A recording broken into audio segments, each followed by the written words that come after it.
Thanks for tuning in to another episode of Street Level with Chris Chermak.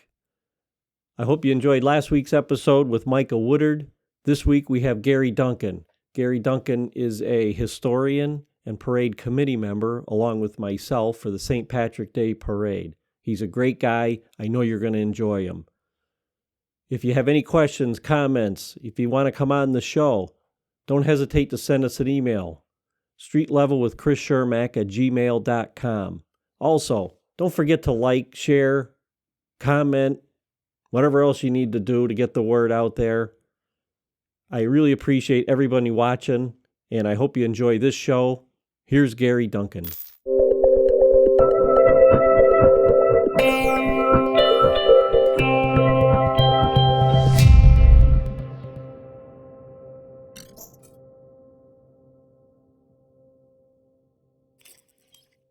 Let's start with the history of the parade. Let's start with that. How about that? Well, how about if we start with this? Okay. As you may or may not know, and for those in the listening audience or the viewing audience may or may not know, back in 1990, Congress passed a law declaring March was Irish Heritage Month. And like all things, it takes a little while for a law to get enacted, but by God, it passed in 1991. At the time, President George H.W. Bush was in office, and that started a tradition in the United States of America of the Taoiseach, which is just a nice Gaelic term for the Prime Minister of Ireland to come to Washington and to exchange with the United States President a crystal bowl of shamrocks, and thus begat Irish Heritage Month in the good old United States of America. Okay. I think if we're going to talk about the parade, the name of the parade is the St. Patrick Parade.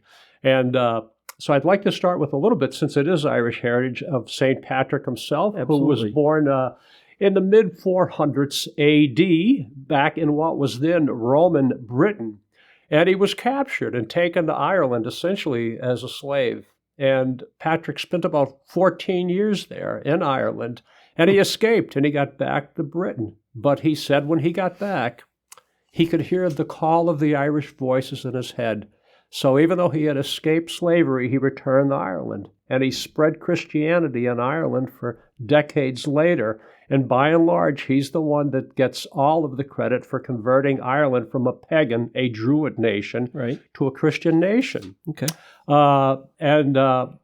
March 17th is celebrated because that's the day that St. Patrick passed away. And an interesting side note, and I share this, St. Patrick is commonly thought of as the patron saint of Ireland. He's also the patron saint of Nigeria. And that's because in the Irish Rebellion, there were several men that fought for the freedom of Ireland from Britain. And one of the folks' names was Robert Casement, and Robert had been in Nigeria. And many, many, many Irish Catholic priests went to Nigeria and helped convert a lot of Nigeria to Catholicism. So there are St. Patrick's parishes and churches in Nigeria named after good St. Patrick. And the great irony of that is, as the number of priests, even in Ireland itself, have declined, now Nigerian priests are serving in Ireland. So St. Patrick's message was loud and clear. Okay. That's I just think that's it's kind of interesting trivia, regardless of one's background. If you're of any background, I think it's just very cool how St. Patrick is global. He's widely recognized in Australia, but to have a patron saint of both Ireland and Nigeria, I think that's a remarkable thing. And I can't go without mentioning St. Bridget of Ireland, and of course Our Lady of Knock, which has miracles attributed to her, and that was an apparition that happened in Knock, Ireland. So there's a rich history to the parade, and I think the important things about the parade are the Mass and all of the hard work that goes into this parade. Right. And so when we think about parades, Chris, in America, and feel free to interrupt me at any time.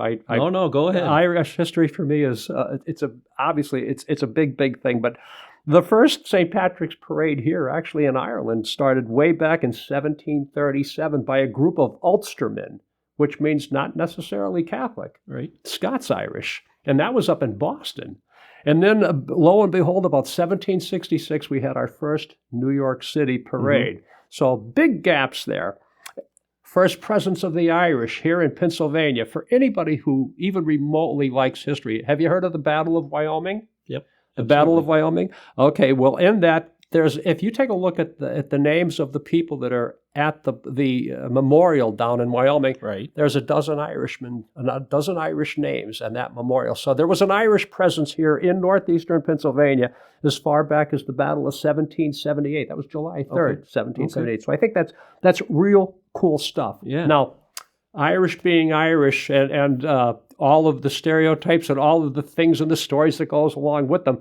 So I have to bring it forward a little bit. And we'll talk about some of the first parades in what is now Lackawanna County, which is our home base. And that's what we want to talk about. Right. First parade in northeastern Pennsylvania came from an issue of a paper at the time called The Northeastern, published in Carbondale. And I think that's pretty cool. And it had a notice to Hibernians, and in Latin, Ireland was Hibernia. So that thus the ancient order of Hibernians comes from Hibernia. Well, there was a residence there, a gentleman by the name of Boland, and he and his brother, Thomas and Patrick Boland, published in the Northeastern for the purpose of taking measures to celebrate St. Patrick's Day, and that was March the 2nd, 1833. And I think it's cool and it's worth noting that parade took place March the 16th. So they actually were so close to St. Patrick's Day. But what's interesting is that parade started at 7 a.m. So I don't know if I'd want to be a neighbor along the parade route. And a gentleman named John Kelly actually fired a cannon on that day as a token of respect. So bad enough it started at 7 a.m. But this gentleman, in his infinite wisdom, decided to fire a cannon. So heaven knows what people thought at that time. So I think it's kind of comical. It's kind of interesting. Different days. I'm sure they didn't sleep in like we do now. Oh, I'm sure they did. But 7 a.m. and a cannon? Yeah. You've got my attention. And then we come down to good old Scranton, the first parade in Scranton. And it's a classic story. So for a guy like me, I love this stuff. Yep. So this one, March 1855. Okay, so we went from 1833 in Carbondale, nothing. 1855 in Scranton. At least historically, that's what I can find as a historian. There's a section of Scranton called Nativity. And there's a section of Nativity that was originally called Shanty Hill. And that was where the poor worked and the miners and those folks, the iron furnaces people. So there was a gentleman named John Hawks in the Shanty Hill, the Nativity section of South Scranton. And he wanted to have a celebration for the Irish. So Mr. Hawks had a family of distinction at the time, which just probably means he had a penny or two more than somebody else. But he has the very interesting distinction of being the first person. It was the first time in the history of Scranton that the American flag was raised. And that flag was made out of muslin by his two sisters. And they raised this American flag on a 20-foot high pole. Mm-hmm. So it would be hard to miss it. And they flew it from the pole. The other ethnicities at that time, because remember, it was an immigrant nation and there were other ethnic groups arriving. And there were also established ethnic groups who did control business and had controlled the mines. So now they see an American flag, and they know that section of Scranton, the Nativity, the Shanty Hill, largely settled by new Americans, new Irish immigrants. And these folks, Mr. Hawks and his family, decided they would then take a walk. So they left the Nativity, the Shanty Hill section of Scranton, and they proceeded to walk towards what is now downtown Scranton, so the business district. They got all the way down, imagine, not too far from us right now. They got down to Lackawanna and Penn Avenue, at which point the other people who saw the flag and heard the noise assumed it was an Irish insurrection. So the reason that parade stopped was because of fisticuffs. They got in a fight with everybody else. And so that's kind of a neat little backdrop, a neat little history. Yeah. They had another parade in 1857. That one started up in the Hyde Park section of Scranton by a gentleman, another nice Irish name, Patrick Callahan. So Mr. Callahan decided he would have his, and that was up in Hyde Park. And guess where they marched? Back to Central City. Brilliant strategy. And who do you think they met up with? The group from South Scranton. So they literally replicated what happened a couple years earlier. And that one ended after a night of celebration, including jigs and reels. And they may have done some elbow flexion exercises. And if you catch my drift. Yeah, I'm sure they did. And then I want to move up to 1904 because until the Parade Association came into play, 1904 was, believe it or not, the last parade that happened in Scranton until 1962. And that parade was led by the Ancient Order of Hibernians. And the Ancient Order of Hibernians is kind of a cool group unto itself. That's the oldest established Irish group really in the world. It started in Ireland in the 1600s to protect the priests from the British at that time, who were really trying to stamp out Catholicism, trying to eliminate the Irish language, thus Irish Heritage Month.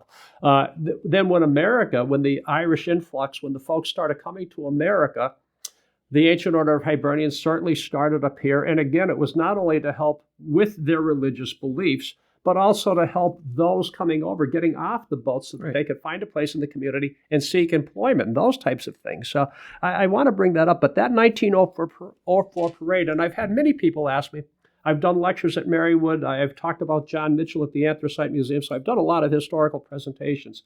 But people say, well, gee, do you have any idea of what that 1904 parade was like? And I try to plant a mental image for people. Remember, there was no television, no radio in 1904. We didn't have the internet. There was no cell phone. So we have a hard time communicating. It was newspaper. It was church. It was more neighborhood. But at that parade, they, believe it or not, they actually pulled this off. The Ancient Order of Hibernians sponsored it. They had 3,000 men and boys that marched in that parade, and they estimated about 20,000 people viewed that parade, which is kind of remarkable at that time. I guess so. They had horse-drawn carriages, 17 of them, to carry all of what they deemed their dignitaries. They still managed to get, think about our parade in this day and age, but they still managed to get 10 bands. So I look at 1904 and I think to myself, God, that's kind of astounding, taking a look at the situation at that time and the lack of technology. And we like to use the word infrastructure. The streets in Scranton then were dirt or brick. So you think about that. So if you heard all of those horses, that would have been quite a loud roar. And to have the bands and, I'm sure at that time it was probably a lot like today's parades in this. It was probably one of the biggest events of the time, of that year. Absolutely. So I'm going to jump ahead from 1904, and we're going to come way up to here, to 1962. Okay. And so this is where we're at today. And other questions, you get like FAQs, the frequently asked questions. And one of the frequently asked questions is, because we're really a diverse community now, we're really, and I think that's what we should be. It's a great thing. But people say, well, gee, why such an interest in this? And here's a couple of the cool things. Still in America, there's about 33 million people that still claim Irish heritage in one way, shape, or form. In Scranton, we still have 30.3% of our population, so a third, essentially, have some connection back to Ireland. It may be 5 generations removed, but we still have that connection. We're in the entire United States of America. Scranton is the third largest city in terms of Irish ethnicity. Yep. There's 2 other cities that are outnumber us. One is Weymouth, Mass., which is incredible. That's at 45.5%. And Quincy, Mass., which is just a hair better, that's at 33%. Our parade, depending on the percentile, what you take a look at, your statistics, but we're either the second or the fourth. And people say, well, how could it be that big when you think about New York City and Boston? But our numbers are based on the number of participants per population of cities over 50,000. So if we're the second, or if you want to argue and say, no, you're not, you're the fourth. Chris, that's pretty good. Thank you. I think it is pretty good. So jumping forward, how did our parade, our present day parade, come to be? Well, in 1961, a gentleman named Frank Foley was in Savannah, Georgia. And you may know the story, but for our listeners, those viewing, hearing us, they may not. This fellow was down in Savannah, Georgia. In 1961, thank God he was there, and he saw their parade, and he liked it so much, he brought their conceptual model back to Scranton, Pennsylvania. So he was lucky. He was our initial president, but he had a bunch of guys that thought, just like him, geez, maybe this would be a good time to try this. So that 62 parade, Frank Foley and only 6 people joined him. guy named Maurice Colley, Edmund J. Casey, fellow named Pete Doyle, who was kind of legendary in our area, James Egan, and people listening may know some of these surnames. Mm-hmm. Charles Kirst, K-I-R-S-T. There's a court in Scranton, Kirst Court. Okay. And another fellow named James McGee. They formed that group that was responsible for just getting a whole. And again, technology in '62 wasn't great. We only had a couple local television stations, and you had an antenna connected to your roof. Mm-hmm. So even viewing audience could have been limited if you had a strong wind and your antenna went down the day before, and if you didn't have a child to hold maybe a piece of aluminum foil to act as the antenna, because those of us of a certain age would remember that. So that '62 parade. Weather's always a concern, and Chris, you know that. We worry about weather. I don't know when we don't worry about weather. But that first one actually took place on the feast day on St. Patrick's Day. It took place on March the 17th, 1962. I don't know at the time. I can't find any documentation of it, but they had several inches of snow. They probably didn't have a go or a no-go committee like we have now we look at meteorology. Of course, meteorology then wasn't what it is now. No, of course it wasn't. But the bottom line is they had several inches of snow that fell Friday. Not good. Would you believe? They said the luck of the Irish. If somebody was shining down on us, I always like to think it's St. Patrick. But sun broke out at 8 a.m., the parade kicked off at 1 p.m. Now we start the parade at noon. We kicked it back an hour. That parade was 13 blocks long, and it was kind of inverse of the current parade route. Now we end on North Washington Avenue. We'll talk about the parade route for a few seconds if it's okay. Sure. Hey. But the parade route then was on the Adams Avenue side of the courthouse. There's the John Mitchell statue on that side of the courthouse, and that's where the reviewing stand was. So we had a kind of set up on a mirror image, if you will, of where we're at now. 1962, 7 guys, really a dream. 40,000 onlookers. That's crazy. Yeah. And 8 divisions, which is also crazy to me. 1963, we moved the parade back to 11 a.m. Same guy, Frank Foley. He was the president for a couple of years. That year, moved it to 11 a.m. We went from 8 divisions to 9 divisions. And we're going to talk about the divisions for a few seconds. Yep. I have so much, and I'll shut it down if you want to give me a cue. No. But 1963, we knocked it back because we had 9 divisions. I'm going to jump around a little bit. 1976, we moved the race to noon. And here we moved the parade to noon because we introduced our race, which is the Brian Kelly race. And Brian was a president of ours who passed away far too early and much too soon from cancer. And his dad is still a member of the parade committee, his dad, Jack. And I just love Jack, just a wonderful guy. So we named the race the Brian P. Kelly race in his honor. But in 1976, this was before Brian's passing, we introduced the race. Well, if you've been a part of the parade, if anybody listening to me has been downtown, that we have our mass at 10 o'clock. We do have to talk about that from 10 to 11. And then we have 3 key fellows that really have been a part of that race, Bob Kern, Mike O'Malley, and Danny King. And so they don't get to go to the mass. And I think they're as spiritual as the rest of us are. And that's because they're setting up this race, and that's real dedication. Yes. And at any given parade day, and a lot depends on weather, but Chris, and we register that, stpatparade.com, if you're interested in running. We're having a parade this year, everybody, September the 18th. I may mention that 3 or 4 times. Yes, we will. Thank you. But these 3 fellows, we have a race committee, but these 3 fellows, they're the gurus. And they really, truly are, and they're dedicated. And I could never say enough about them. I don't think they get enough credit. Yeah. We have anywhere from 150 to sometimes 300 runners in that, Chris. Right. And it starts up by, for those older folks, they used to call it the Scranton CYC. It's now Lackawanna College's athletic center. And that's where the basketball games and everything from Lackawanna College is conducted. So we started up there. It's a 2-mile out and back. And you think, wow, gee, it's just a race. No, there is a historical significance to the Brian P. Kelly race. In that, maybe you didn't know it, that's the oldest foot race in Lackawanna County. Yeah, that I didn't know. Yeah, that's the granddaddy of foot races. So I don't know if it sounds like I take a lot of pride in this parade. These folks all came before me, but I think it's important to remember who came before us and how we got to where we are Right. today. 1962, 1963, 1964, the Knights of Columbus were the sponsors of the parade, and that's because Frank Foley was a knight in the Knights of Columbus. And if you take a look at the parade mass, you're going to laugh. You may not believe when I tell you this. I watched the 2010 parade mass today on my iPad. Can you imagine that? Yeah. And it had significance because the 2010 parade mass. Why'd you watch that one? I watched it because Cardinal Regali came up to do the mass that year.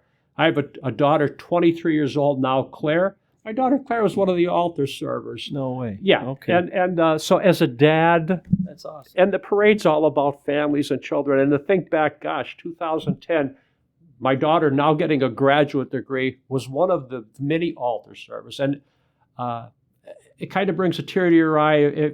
You're a dad. You know where I'm coming from with this stuff. And you look at your children, you think like, wow, how far we've come. And there's a wistful moment when you think, gosh, if I could just go back there for a second. And you think like, wow, the things you kind of forget and we shouldn't take for granted. So those first 3 years, the Knights of Columbus ran it. The Mass today, the Knights of Columbus lead the procession into the church. So again, it's key to the parade. It's St. Patrick Parade. And I have to tell you, it may sound weird. I love the parade. I love the formation. I love our operations meetings. I love the Mass. Mm-hmm. And so it's all of those things that come together. Just to conduct the Mass, we have a Mass committee. That doesn't happen by accident. Right. And they have to coordinate with all of the Irish groups. And I can think off the top of 6 or 7 Irish groups that we have to communicate with. And don't forget, you have to put a Mass together. And if anybody's watched it, that Mass is beautiful. Mm-hmm. The bishops involved in it. We have many, many priests involved in it. We have many altar servers in it. I think the choir at St. Peter's Cathedral is second to none. And I'm sure somebody will say, well, have you ever been to Rome? Well, no, I haven't. No. But I've been to St. Patrick's in New York City, and I've been to some. St. Anne's is a beautiful monastery. But I have to say the choir at St. Peter's Cathedral on St. Patrick's Day for the parade mass, if you haven't had a chance, please go because Well, let's hope we can get some people in there this year. Oh gosh, I am 44 years in healthcare, Chris. Nobody wants the vaccine rollout more than I do. Boy, right? And I want business back to normal. And we have to talk about the economic impact of this parade because it's essential to northeastern Pennsylvania. So I just want to bring that up. And then in 1965, and you're a member, the Parade Association of Lackawanna County took over running the parade. So from 1965 through current, it's the Parade Association, stpatparade.com for those listening. And you can check it out. There's histories on there, photos of past parades. But we have to do that. And we have to tell you this. In that parade, we've had parades with 12 divisions and we've had 8 divisions. But all of the divisions, we hand out literally an assignment sheet, and for everybody from the parade has a job, and you know that. And some of us get to escort each division. I'm sorry, I bumped the mic. Some of us get to escort the divisions along the parade route, but the divisions have a historical perspective too. We've named each division. We've named them after Irish castles. We've named them after Nobel Prize winners of Irish descent. 2016 was the 100th anniversary of the Rising when Ireland gained its independence. So we named each one of the divisions after one of the significant battles of the 2016 Easter Rebellion. So the Rising. So, there's always a historical significance. And I think that's neat to know. And a lot of people, we hand them the pamphlets so they know where their division goes and where all of the subparts of their division is. And so that they can follow it, because everything has to be out. We have to have it organized the way we do it. And I want to talk, if it's okay, about each. Hey, this is all you today.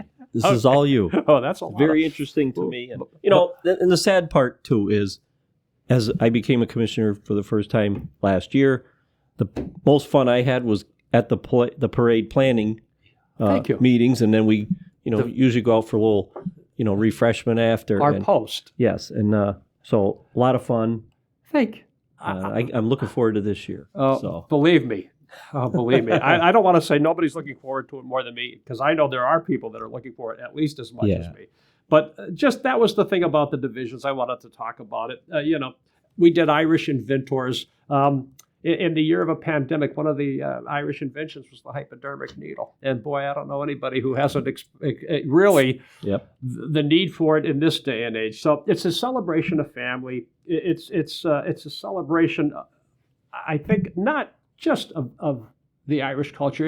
I want to talk about that because each division, I said we may have 8, we may have 12, and it's fluctuated over the years, but each division, if you kind of think about it, and this all gets back to Mr. Foley, and again to the presidents before me and to the planning committee, and you've been at our planning meetings, on our Sunday meetings, and there's a lot of laughter in those meetings, but this year's president is President Albert O'Donnell. But I have to say it, Tim Linnedy and both Murphys, and my God, the Linnedys, and I could never forget a gentleman who was our executive director, Dave Clark, who I will love Dave Clark till the day I die. Mm-hmm.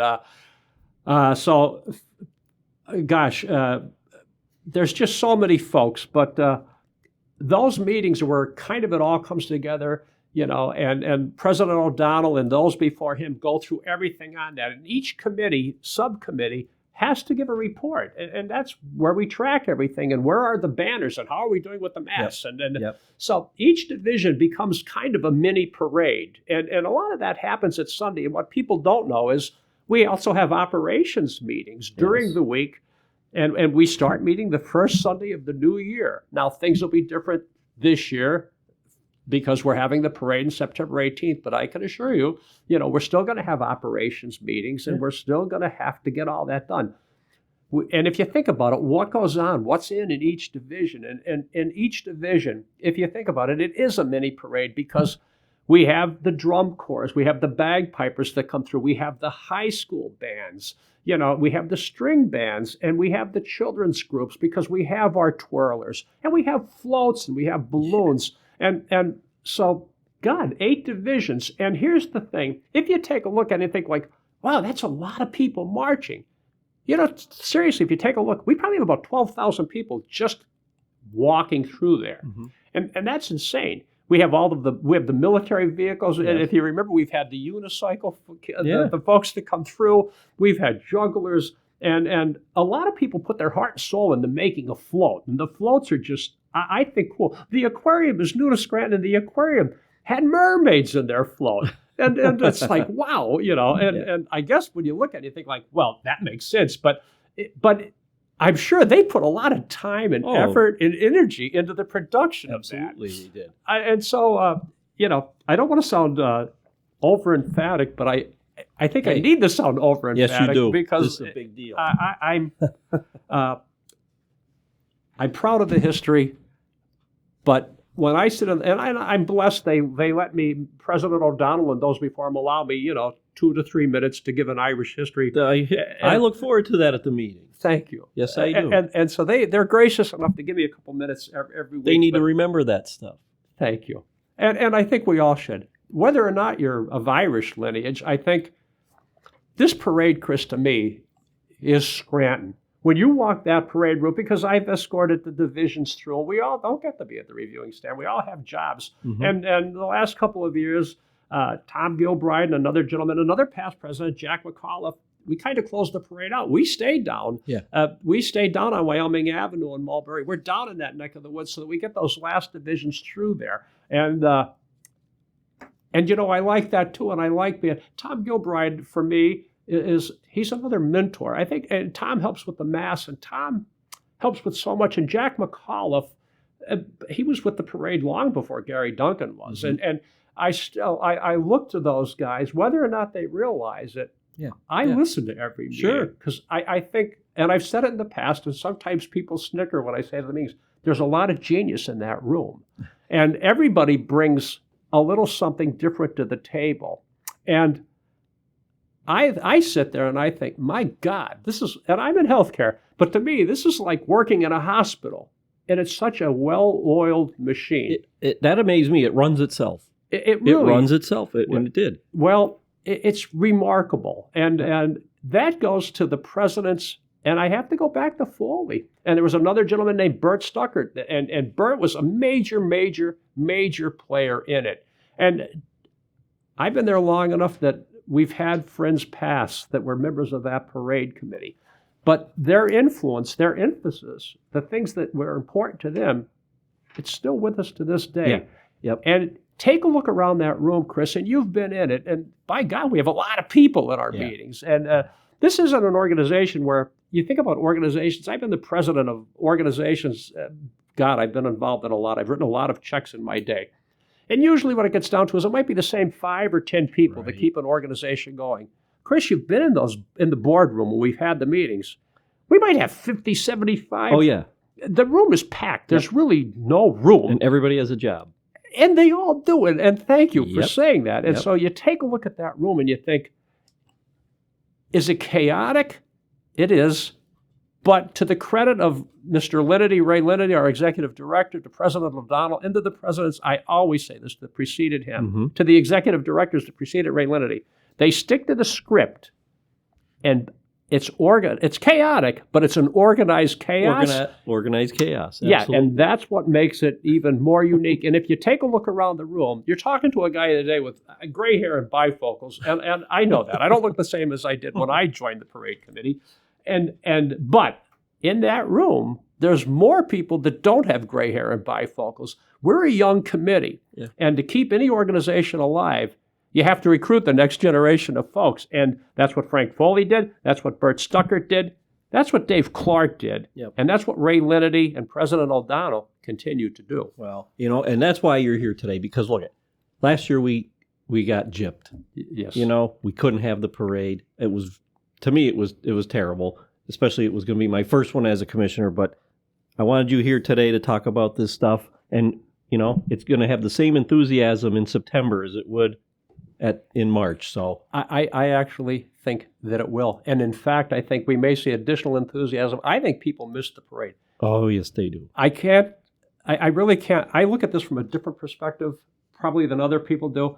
And it gets back to this that I told you, 44 years in healthcare. The last decade of my life, I spent in home health. I covered 6 counties. I cannot begin to tell you over a decade treating. I had Susquehanna, Wyoming, Lackawanna, Wayne, Monroe, and Pike. That's a pretty big geographic area for northeastern Pennsylvania. I probably literally treated 10,000 people in my career. That's a lot. But I can tell you for the last decade, what we heard a lot of was, and I always tell the parade guys, and I talk to the folks on the radio and the television, what they don't realize is it didn't just happen this year with a pandemic. We've had shut-ins for the last decade, people that are homebound. They can't come out. This is a large geriatric demographic. We have an older population in northeastern Pennsylvania.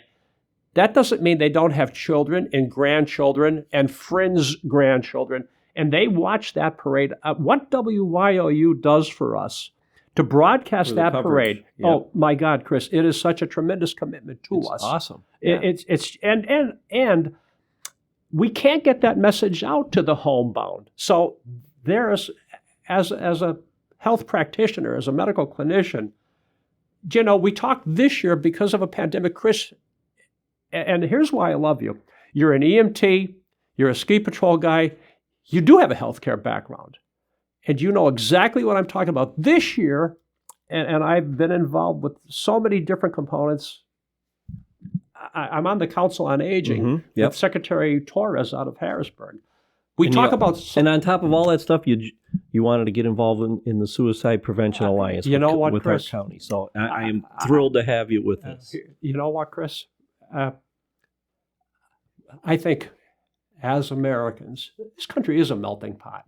And we should never forget that and never take our freedoms for granted. And I think this, Chris, I give anybody who runs for office credit, but I think you don't have to run for office to be able to give back. And I appreciate, to get away from the parade for just a second, I appreciate you extending that to me to join this. It means you don't know what it means to me. Well, I appreciate that. And we're going to appreciate you being there. But, and going back to the parade, though, too. Yeah. This parade, to me, coming up, is going to be probably one of the most important ones in a long time. Yeah. And people, they were devastated last year when we didn't have it. And I think it's going to be over the top this year. I do too, because of the social isolation for the folks that were homebound, to get out and to get a breath of fresh air, to stand in your window at a high rise, to be able to look down at the parade to see them. And maybe the things we took for granted in years past, maybe we're actually going to take a look at things a little differently this year. I can't thank the mayor of Scranton and everybody else who's that's a big logistical team that have to put this thing together. It's a huge production. All the way down to getting porta potties. Yep. So if you think about it, blocking streets off, we have thank God we have the commitment of the police and the sheriff's department. And I don't know who I'm going to forget. I don't want to offend or insult anybody, but I just want all of you to know that's watching this and listening to this.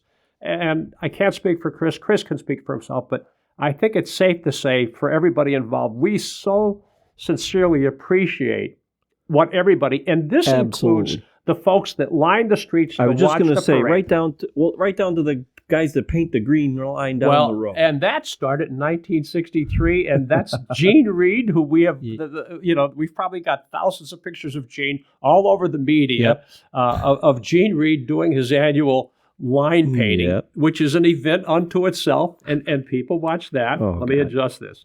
I'm going to redirect myself. I hope I didn't segue too far off base, because this is all cool. I think we're good. People can stop and turn it back on. So can we keep going for just a few seconds? No, you keep going. This is all good stuff. You're the best.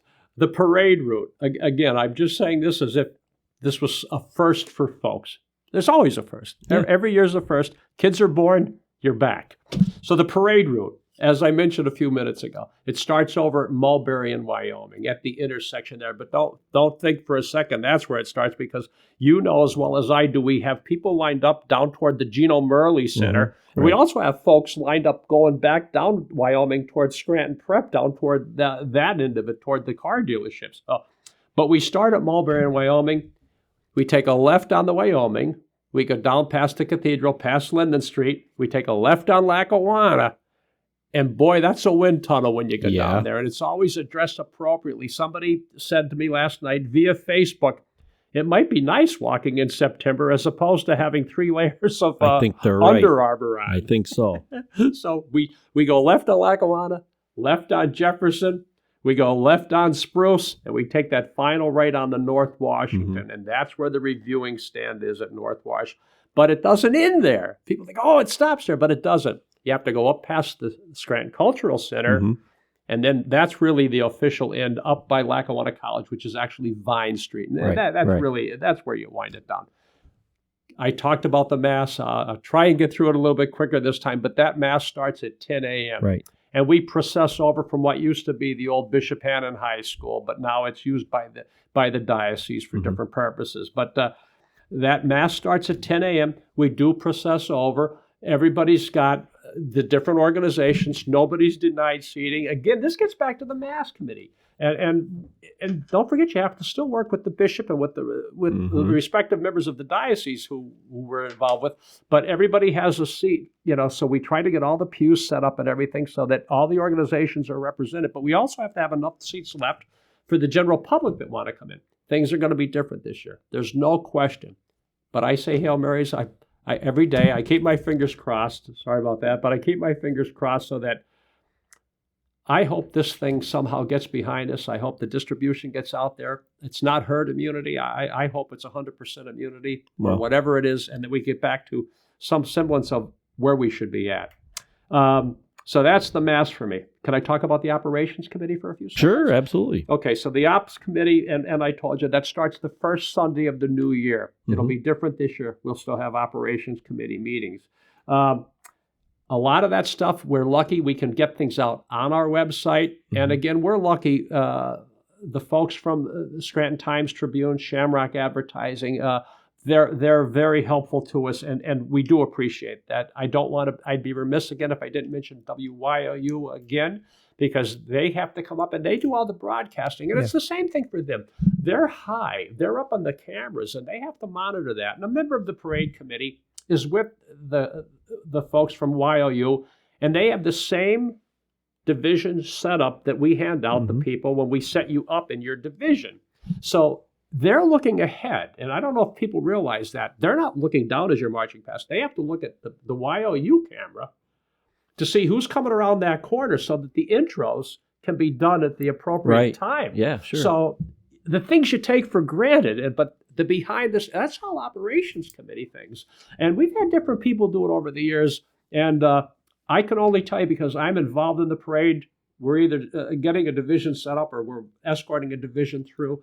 But, the guys up in the booth have been great because they know the stories of the parade from years past. Some guys have a lot of great jokes to tell when they're up there, and everybody's got a unique personality, and I think they all have great voices. And I think that helps, and it brings a certain comfortability, a comfort level to the definition and the explanation of the parade. So that's part of the ops committee. And by Monday of parade week, we have everything pretty much set up, and we're good to go. Now, we won't need it in September. God forbid. I hope we won't need it in September. But when the parade is usually in March, we do have that thing I referred to. It's the go, no go committee. Right. Here's why. I think it was 1974, 1981, 1982, 1983. We had postponements weather-related. 1993, I don't know if you remember this one. I do remember. We had a snow event. It snowed for maybe 2 or 3 days. I think we got 2 feet of snow. I can tell you this, and you may not believe it, but you can Google it and read it. We had like every airport from Halifax, Nova Scotia, all the way down to Atlanta was closed. At the height of the storm, they had 60,000 lightning strikes. And the president of the parade that year was a guy named John R. Williams, who unfortunately for John R. was also the superintendent of the Scranton public school system. So he had to worry about a parade, and he had to worry about school cancellations. And I have the documentations, the quotes from Dr. Williams at the time, John R., wonderful guy. But he actually said, and I've spoken to other people about this, but he said he got as many calls about the parade as he did about when are the schools going to open and what are we going to do. 2 feet of snow, so we had to put it off for a week. Yeah. But by God, even after a week's delay, we got the parade up and going in 1993. I think that's kind of a cool thing. It was. I remember that. They called it. I think they called it the no-name hurricane, and it was supposed to be the storm of all storms. But you know what? Really, that was a pretty significant event. And then, of course, we had the pandemic for last year. So we had a couple of weather-related events. We had one medical-related event. But thank God, again, September 18th, halfway to parade day. So if you think about it, we're right there. Yep. And so there's even that. Again, all credit goes back to our leadership component of the parade committee. And that was even a wise decision. And again, thank God to everybody involved in that, from the commissioners right down to all tiers of government, because, Hillary Clinton said it takes a village, but boy, it's a big village to run a parade. And so we appreciate that. Can I talk about the Brian P. Kelly race for just a second? Yeah, and what time that kicks off? That kicks off at 10 o'clock. And I thought it was a brilliant idea. Again, it's named after Brian Kelly, and his dad is still with the parade committee. That race, if you go on to stpatparade.com, you can find it, because we're still going to try to have that this year. So I want you to realize, I keep repeating these things because we're taking this just as we would like it was any other year. Absolutely. So we want folks to come out. We want people to run. Who knows what the weather will be like. It may be a warm day. Hopefully it'll be a cooler day. But the cool thing about that is, in like 1981, there's a guy named Billy King, and Billy King's on the parade committee. Billy won the race in 1981. You know what else Billy did? Billy's one of the founders of the Steamtown Marathon. You may have heard of that. He's a good friend. Yep. I've worked at that every year. Billy won that race in I think it was like 1983, and I'm sure Billy will call me and correct me if I was wrong. But Bill, we're close. We're admitting that you were a winner, and I want you to know that. And you're one of the mainstays, and we certainly know that. VIP Sunday. What the heck is VIP Sunday? And that's a friend of ours. There are so many partners with the parade committee, but that's a friend of ours. Her name is Kathy Gavin. And Kathy Gavin has Stearns, and she has La Bona Vida up in Dunmore. So what's VIP Sunday? That's our chance to thank all of the sponsors, everybody involved. And we have so many. And besides the commissioners and besides the radio station or the television station, if you take a look, we have the Iram Temple comes up, and they've been with the parade forever. And everybody knows what the Iram Temple is, for those out there. That's the Shriners. And I think everybody knows the good works of the Shriners. And their potentate, who's their leader, they come up every year, and they always send up a little float that they enter into the parade. Right. And so we love those folks. We have a real cool, they're called the Pin York Highlanders, and that's one of our bag and pipe contingents. But the Pin York Highlanders have another name. They're called the Ladies from Hell. So if anybody's out there from a religious community, forgive me for my sins. But the Ladies from Hell, I'm the historian, so I kind of look up these things. And why are they called the Ladies from Hell? And this goes all the way back to World War I. And the Ladies from Hell was a name that the German infantry gave the Scottish bagpipers who marched up out of the trenches. Remember this, mustard gas and everything else. But the Scottish pipers would come up out of the trenches and play the bagpipes. And when the Germans first saw them, they thought it was women, and they couldn't kill them because they kept coming at them. So they got the name the Ladies from Hell. Well, the Pin York Highlanders are from up in Athens, Pennsylvania, right on the Pennsylvania-New York border. And it looks like the Scottish Highlands when you take a look at the mountains up there. So that's kind of cool. So the Ladies from Hell, the Pin York Highlanders, they've been with us for a long time. Yeah. We have the Hudson Valley Police Group. They come down from Hudson Valley, New York every year. And so when we have our final meeting before Parade Day back at the Legion Post in Minooka, the Hudson Valley pipe contingent marches down. The Scranton City Police are very nice. They close off a few blocks of Bernie Avenue, and these folks, with their lighted drumsticks at night and their pipes, come down Bernie Avenue. So it's a real, as the Irish say, it's a hoolie. It's a real festival. So I keep talking. Did you have anything? You're saving me a lot of work here. Oh, brother. So, and I want to talk about one thing that I don't want to forget. Every year, it's not just about the parade. This committee's ongoing. We have a Toys for Tots benefit that we also do in December for Christmas season, and that's the United States Marine Corps. And I know everybody knows what Toys for Tots are, but the parade committee does more than just a parade. The Toys for Tots are near and dear to our heart. The United States Marine Corps, certainly all of our military are, and we appreciate that. We will never forget that. Yep. If that's okay. I'm sorry, you were going to say something? No. Oh, okay. No, I'm seeing where you are. We don't want to forget about, before we want to talk about the economic impact that this parade has just on this area itself. And let's talk about that. And I think if you spoke to most businesses, they would talk about, they probably missed a lot last year. Huh. But we have two significant events in Lackawanna County, in Scranton, I should say really in Scranton. One is certainly La Festa Italiana, which is a multiple-day event. And that's great, and that helps a lot of the local businesses. It's a generator. It's a revenue generator. I have a degree in business, so we appreciate the bottom line. But the Scranton St. Patrick Parade, remember, La Festa is a September event. The parade is the winter event. Yeah. And so it's two real revenue-generating sources for not just the city of Scranton, but for the county at large. And here's why. I don't know if people think about it, but for the parade, it's coming home. A lot of folks come back to the area for the parade. Their parents brought them, and now their parents themselves, and they're bringing their children. So it's really a multi-generational affair. Well, if you have a 6-room house, you probably can't put your 4 children and your 12 grandchildren in it, which means we're good for the hotels. People have to eat. We're good for the restaurants. People buy clothes. So we're good for those types of shops. So if you think about it, and kids love to eat, so it's great for bakeries. It's great for mom and pops. It's great for donut shops and pizza places. And Chris, as a commissioner, I think you could speak to that. Well, there's no question that these businesses, they count on the parade day. Yes. They count on this as part of their income for the year. And last year they didn't have it. So it was a crushing blow to a lot of especially the bars and restaurants. Yep. That was terrible for what they did. I absolutely agree, and we know that. The parade knows that. Yeah. We have a loyalty to our sponsors, and they've given us so much, and this is our opportunity to thank the business community for their support over the years. And I pray for September 18th, I pray that, as other folks on the parade committee say, I pray that it's a day with shamrock smiles and sunshine skies. Amen. I'm in. So we're hoping, and with the way the vaccine is going and what's going, I'm very optimistic. I think it'll be okay. Well, Johnson & Johnson is out, and we'll get that rolling out, and production picks up, and I know that just from the things that I'm involved in, in a different part of my life.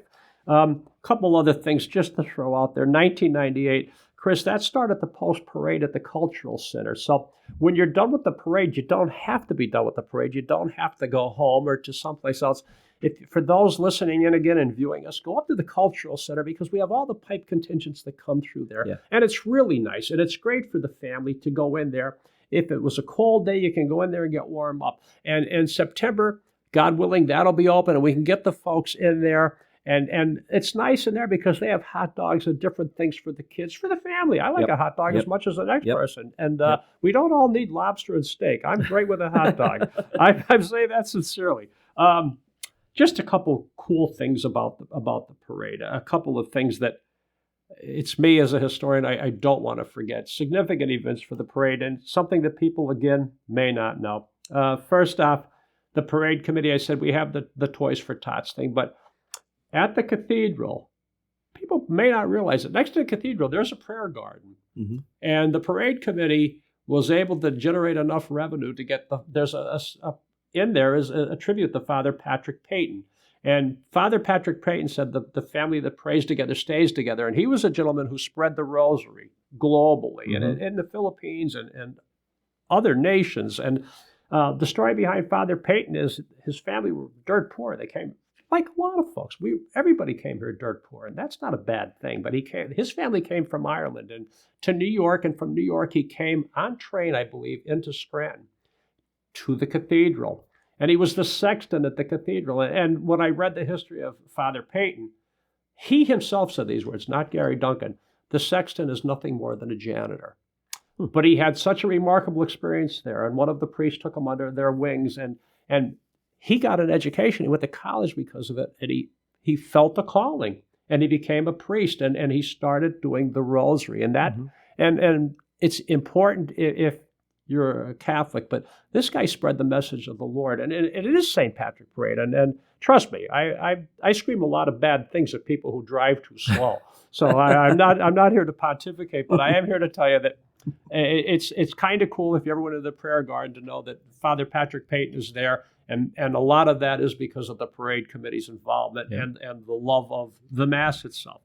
I don't want to forget 2006, if you're a sports fan. I know the Eagles are the Giants, but we have Pittsburgh Steelers fans in the area as well. So 2006, Ed Rendell was running for governor, but his opponent was a guy named Lynn Swann. Lynn Swann's a wide receiver from the Pittsburgh Steelers. He's in the NHL. He's in the NFL Hall of Fame. Number 88. Yeah, but you're good. And so in the 2006 parade, in parades past, if you went and you looked at an old video of the parade, you're going to see a guy in a tub with the shower going. That's Homer the plumber. And Lynn Swann threw him a pass for the 2006 parade. So politically, wherever you are, to think that you caught a football that Lynn Swann threw to you, I think that's super cool. That would be nice. To have Lynn Swann, well, how many parades could say, like, wow, we've got an NFL Hall of Famer? I'd be pumped. I guess so. You know, that's just me. 2008. We had Hillary Clinton. She was a presidential candidate. So Hillary Clinton, you know, she's a Scranton native, you know, and senator from New York, and certainly first lady, and you know, my God. So anyway, but she brought the presidential campaign. And, you know, we had the pandemic, but Joe Biden's the president now, and you know, he's the scrappy kid from Scranton. So who knows what can happen? You never know. It might. Maybe he'll make an appearance. And then on a much more serious note, and this one I can't speak about without mentioning it. 2002, that parade, that was the first parade after 9/11. Mm-hmm. And that was a ceremony that we had honoring the New York City Fire Department. And they sent in a contingent, and they marched in that parade. Yes. So I don't want to get teary-eyed or get too serious about this, but you could have heard a pin when they dropped by. Absolutely. So there is a lot of rich history to this parade. And it means a lot to a lot of people, Yes, it especially folks that are associated with the parade. And can I finish this with just Yes, you can. a real cool? Yes. It's my favorite prayer. Okay. Okay. We could all use that right now, I'm sure. So. Maybe from listening to me too much. But for anybody who's of Irish heritage or who just simply likes it, remember that Ireland pretty much was a conquered nation for hundreds of years. Religion was forbidden. They tried to literally wipe out the Irish language. America, it's not that it was the streets were paved with gold, but it provided you with an opportunity to have a house on a street. And that's important. The Irish that got to this country got here. There was a thing in Ireland, the Irish term is An Gorta Mór, and that means the great hunger. And it was the famine. People died. The ships that they came over on, literally, Chris, I don't know if you know it, they were called coffin ships. So many people died. Mm-hmm. So this country really offered an opportunity. And when they got here, they sent money back to the old country. And doesn't that sound familiar for the immigrants that we have here now? For those coming into the nation, they send money home. They're trying to help others. So the circle goes unbroken. It's kind of interesting. So here's the prayer. I am of Irish America. I'm a child of immigrants. I am of a people who for over 800 years have bent a knee to no king but the King of Heaven, and bowed a head to no queen but the Queen of Heaven. I am of a dispersed people sent into slavery to Barbados, in chains to Australia, and in famine to America. I am of a people who tore themselves from their father's trembling arms, kissed their tear-stained mother's face goodbye, and traveled all over the world to keep a roof over beloved heads and food on our hungry tables. I am of an empire upon which no sun can set. For wherever you go in this whole wide world, wherever a house of God has risen, wherever an hour of learning founded or a tree of liberty planted by loving hands and watered by the tears of an Irish exile, there you will find the Irish Empire. I thank God for the blood of my fathers. I thank God for the land of my birth. I pray that God will save America, and I pray that God will bless the United States of America. And that's what we are. We're a nation of immigrants. We're a nation of newcomers. We're a nation of opportunity. We're a nation of growth. St. Patrick was the patron saint of Ireland and of Nigeria, and that message spread. And I think as Americans of any heritage, Chris, I think that's a message we can all appreciate. We all come from somewhere. And I cannot thank you enough for allowing a representative from the parade committee to come in and speak to you today. I think this podcast that you're doing is such an asset to everybody in Lackawanna County. And I give you a lot of credit. Conceptually, this was brilliant. So thank you. Well, listen, when I first started thinking about this and who I would have on, you were at the top of the list. So can I say one last thing? Yes, you can. I almost forgot. Folks, March the 7th, 1 p.m., there is an Irish flag raising, and it will be at the Lackawanna County Courthouse, sponsored by the Ancient Order Hibernians, the Ladies AOH, the Sister City Committee. We do have a sister city in Ireland. It's called Ballina. They were here in 1991. Ballina, city of 10,000, 70,000 people along the parade route. So the parade route was bigger than their city. And, of course, our friends from the Irish Cultural Center. So, again. And I'll be there. You know what? I got a phone call today from a member of the Hibernians from Carbondale and asked if I would be there. So I will try to be there as well Sunday, and we'll see each other. Chris, thank you thank you for coming on. And as we say before we leave the meetings, why do we march? Because we can. And to everybody out there, in the language of our ancestry, Benachta na Fela Pádraig, which is Gaelic, which means quite simply, Benachta na Fela Pádraig. Happy St. Patrick's Day to one and all. God bless. Thank you. I hope you enjoyed today's episode with Gary Duncan. I think you probably realized I didn't do a whole lot of talking, but, God gave us 2 eyes, 2 ears, 1 mouth. Sometimes you got to look and listen twice as much as you talk. But Gary did a great job, and I enjoyed it. Next week's guest is Kathy Wallace. Kathy is from the Northeast Suicide Prevention Alliance. Kathy was instrumental in helping me get the Lackawanna County Suicide Prevention Alliance up and running. We have a lot of issues to cover, a lot of topics, a little more serious this time, but much needed. and there's a lot of serious problems going on with the pandemic. So tune in and watch our discussion on the topic of suicide prevention.